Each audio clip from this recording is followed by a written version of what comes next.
নারীদের অসম্মান যারা করবে তাদের আর সহ্য করা হবে না বলে হুঁশিয়ার করে দিয়েছেন জামাতে ইসলামী আমির ডক্টর শফিকুর রহমান।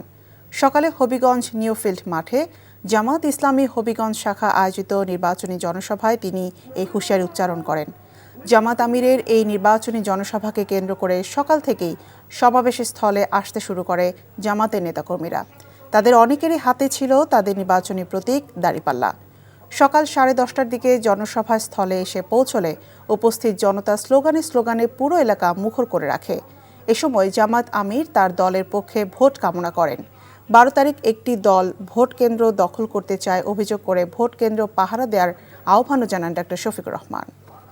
নির্বাচনের সময় মানুষ কত সতর্ক হয়ে কথা বলে, কিন্তু কিছু কিছু রাজনৈতিক ভাই বন্ধু তারা কিভাবে বলে যে যদি বোরকা পরেই তা কোনো মেয়ে লোক আসে, যদি নেকাব করে আসে, যদি হেজাব করে আসে খুলে ফেলব। বলতে বলতে বলছে পুরো কাপড় খুলে ফেলব। এই অপকর্ম থেকে বিরত থাকুন। যদি আপনারা বিরত না থাকেন, ভয়ভীতি প্রদর্শন করেন, গায়ে হাত তোলেন, কাপড় দিয়ে টান দেন, আমরা বলে দিচ্ছি অনেক সহ্য করেছি।